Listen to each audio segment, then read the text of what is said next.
Forskere i en omstridt studie om ME og kurset Lightning Process møtes med en bølge av innsynsbegjæringer. Studien har hatt en kronglete vei til etisk godkjenning og er ennå ikke helt i gang.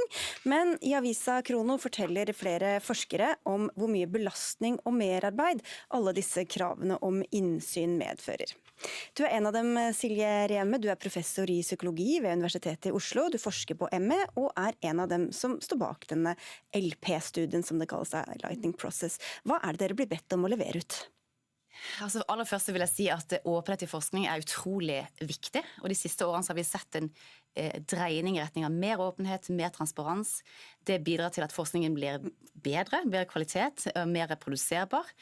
Så det støtter jeg 100%. Men det vi snakker om her i dag, det er noe annet. Det er innsynskrav, hvor hvem som helst kan be om hva som helst av intern forskningskommunikasjon mellom oss forskere. Og det er det vanskelig å se nytten av, men det som er enkelt å se, det er konsekvensene. Det har en stor kostnad i form av tidsbruken det har for oss forskere, apparatet rundt oss forskere, og ytterste konsekvens offentlighetens midler. Så nytten og kostnaden her er ikke proporsjonal, og det mener jeg at loven umulig kan ha vært tiltenkt. Hvor mye tid og energi er det som går med til dette, siden det blir så forstyrrende som du beskriver? Det kommer innsynsbegjæringer som er veldig uspesifikke, store, og som krever innsyn i all intern kommunikasjon, i alle kanaler, for eksempel e-post, SMS, Messenger, og så videre. Og det er også en forventning om at man skal svare ut dette ganske raskt. Og det er klart at det er krevende i form av tidsrommet det tar å forberede og svare ut dette. Ressurser, både for oss forskere og apparatet rundt forskere. Og det har en enorm kostnad, og det mener jeg er en dårlig bruk av offentlighetens midler, som vi helst vil bruke til å forske. Nina Steinkoff, du er ME-syk, du er samfunnsdebattant og har bloggen ME-livet, og er en av dem som har sendt mange innsynsbegjæringer. Hvorfor mener du at det er nødvendig i dette tilfellet? Først må jeg si at Silje Reme hun forsker ikke på ME. Silje Reme forsker på Lightning Process, og det er litt av bakteppet her, fordi at Lightning Process er en alternativ behandling som blant annet britiske helsemyndigheter advarer spesielt mot å tilby til ME-pasienter.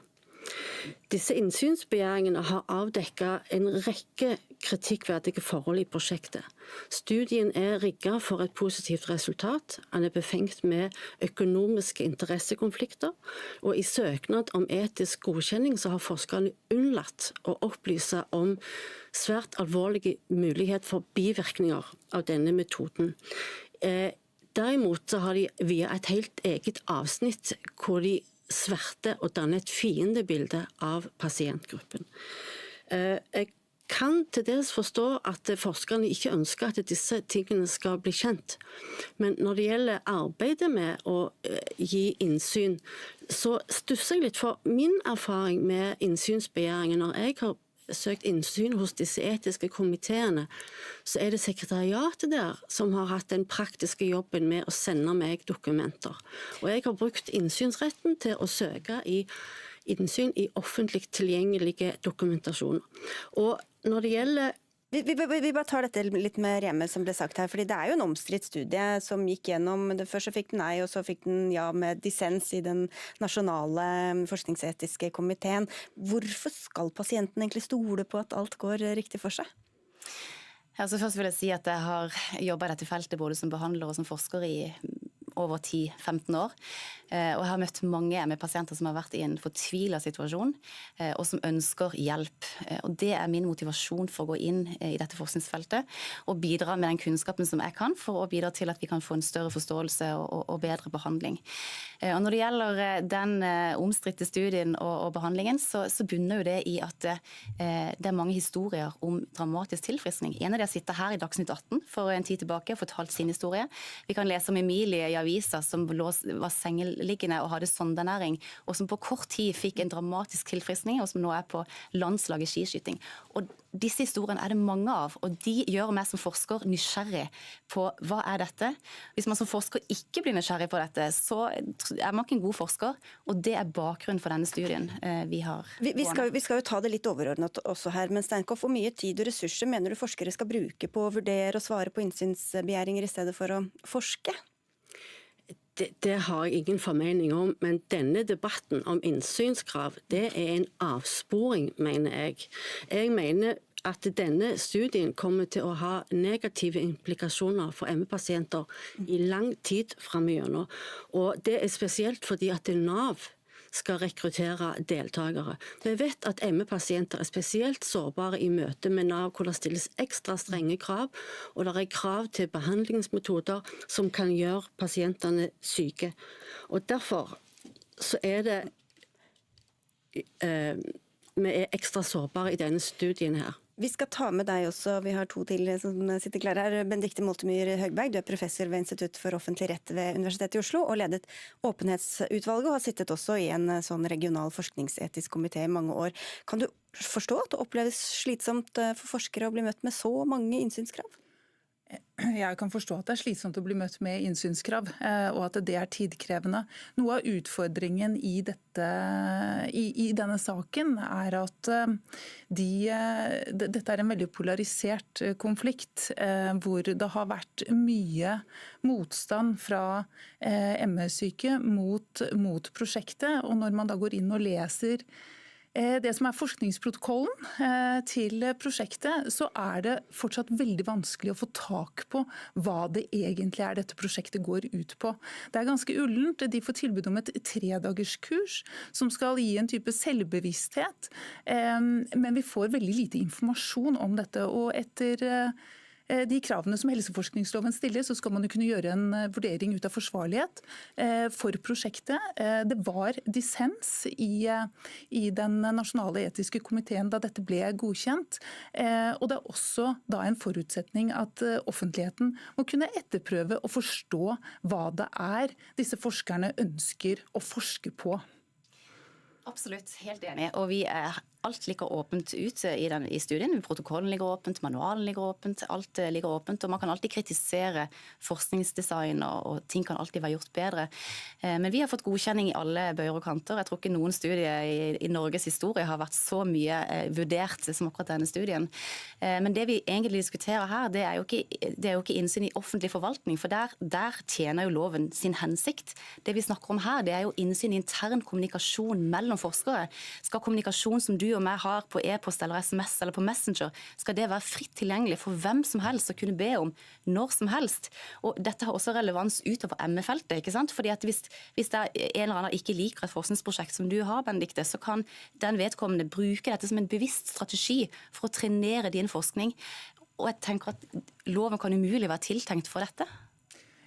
Jeg synes vel kanskje ikke helt at du svarer ut det som er problemstillingen her. Fordi at det som du sier at denne forskningsprotokollen ligger offentlig, det jeg sier er at man får ikke tilstrekkelig informasjon om forskningsprosjektet i det som allerede er offentlig tilgjengelig. Det betyr ikke nødvendigvis at forskerne må utlevere private meldinger eller SMS-er i dette.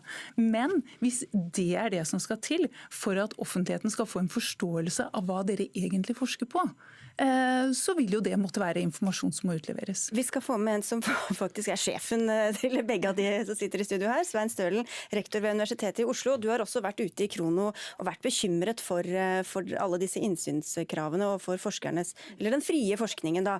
Hva mener du universitetene skal gi fra seg av informasjon her? Nei, åpenhet i forskning er jo helt avgjørende. Vi skal vise hva slags hypoteser vi har, hva slags metoder vi bruker, hva slags resultater man får, og alt dette skal være åpent, det er ekstremt viktig. Men i den grad man skal inn og ha innsyn i kommunikasjon mellom forskere i samme forskningsgruppe, selv om de er på ulike institusjoner, mellom veileder og doktorstudent osv., da tror jeg man griper inn i den akademiske friheten. Det skal diskuteres, de vitenskapelige resultatene, når det er publisert, Og en del av den akademiske friheten handler om å stille spørsmålene, bruke metode og publisere der du vil. Deretter starter den åpne debatten, og den er viktig. Og som også Silje sier her, når det gjelder all forvaltningsmessig del av dette, så er det selvsagt at det skal være innsynsmuligheter. Høgberg. Ja, jeg er enig med Stølen i at det skal være en åpen debatt etter at forskningsresultatene foreligger, men det skal også være en åpen debatt i forkant. Det skal være åpenhet om hva forskningsprosjektene går ut på, og her er det fremdeles en utfordring at dette 3-dagerskurset som ME-pasientene skal utsettes for, ikke er forklart i forskningsprotokollen. Men Steinkopf, hvorfor kan dere ikke vente til resultatene er ferdige, og så be om innsyn og eventuelt kritisere det som måtte komme fram? Jeg synes at vi ME-pasienter fortjener forsvarlige forskning. Denne metoden kan være svært skadelig for ME-pasienter, og jeg synes vi skal skånes for den slags behandlinger. Rett og slett. Men hvis det virker for noen da, hvorfor ikke forske på det da? Nå er det tall som tyder på at det er ca. 5000 nordmenn som har prøvd dette kurset. Og så langt jeg har sett, så finnes det mellom 37 og 40 personer i Norge med en ME-diagnose som har blitt bedre. Det er ikke særlig gode resultater etter mitt hode. Reme, det er jo, du viser til mange som har hatt positive erfaringer, og så er det andre som ikke har hatt positive i det hele tatt. Er det så rart at dette prosjektet møtes med sånn mistillit? Det finnes ingen evidens for at Lightning Process gir mer skade enn nytte. Og brukerundersøkelser kan ikke sammenstilles med forskning. Derimot så viser den største forskningsstudien av Lightning Process, som er den metodologisk best egnet for å kunne si noe om effekt, viser at det har god effekt, god nytte for barn og ungdom i form av bedre funksjon og mindre symptomer. Så det stemmer rett og slett ikke. Ok, her er dere uenige, jeg vet det, men jeg ville bare litt tilbake til Stølen også, fordi vi hørte Reme sa at hun kan være bekymret for andre forskningsområder hvor det også kan være mye betent. Hva tenker du om hvordan disse hensynene skal veies opp mot hverandre, og behov for åpenhet og frykten for den frie forskningen? Nei, åpenhet er viktig. Og så ser vi nok også, som var indikert her, at en del debatter blir i økende grad polariserte. Vi ser det innenfor mange fagområder, innen klima, innenfor kjønn, også lakseskatten. Og det er flere slike temaer hvor debattene blir veldig polariserte. Så jeg tror det som er ekstremt viktig, er at vi klarer å holde disse debattene saklige og handle om fag, metoder, usikkerhet, og at man får dette til å gå videre. Det er en situasjon nå hvor det er en del forskere som sliter med å holde ut i sitt forskningsfelt. Dette ser vi i Norge, og det ser vi også internasjonalt. Så vi må ha en diskurs som er konstruktiv, det er ekstremt viktig. Høgberg, er du bekymret? Ja, jeg er bekymret for polarisering, og her ser man jo nettopp at en forskningsinstitusjon som Universitetet i Oslo og som NTNU i Trondheim, som har ansvar for dette, de må jo inn også og sikre det som er pasientenes bekymringer i slike forskningsprosjekter, ikke bare forskernes.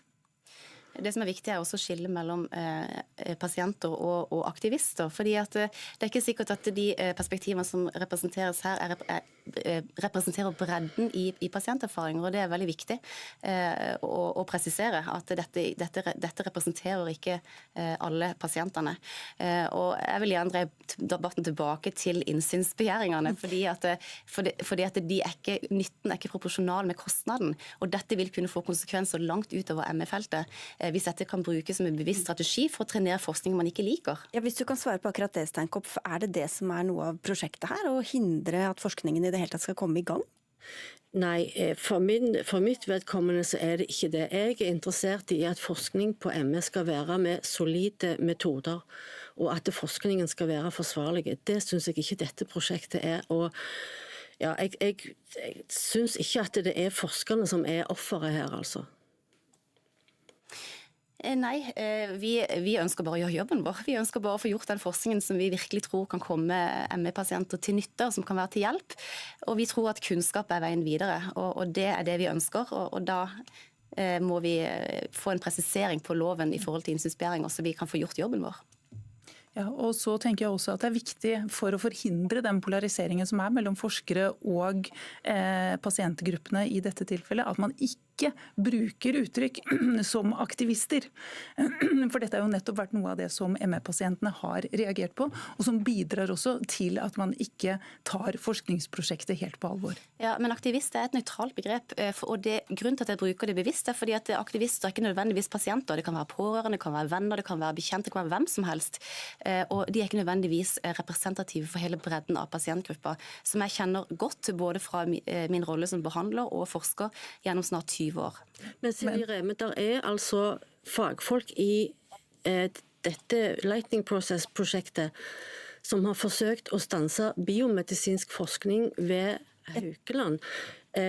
Ser du på de også som aktivister, da? Ja, du kan få svare på det, for nå beveger vi oss litt utenfor her. Det er ikke det vi snakker om i dag. I dag snakker vi om intern forskningskommunikasjon. Og det du snakker om der handler mer om forvaltning, som jeg mener at offentlighetsloven har en hensikt i. Ok, vi stanser der, og så sier vi tusen takk til dere alle for at dere var med. Både Nina Steinkopp, som også er samfunnsdebattant og med bloggen ME-livet, Benedikte Moltemyr Høgberg, professor ved Institutt for offentlig rett, Cecilie Reme, professor i psykologi, og Svein Stølen, som er rektor ved det universitetet dere begge er ansatt på, nemlig Universitetet i Oslo.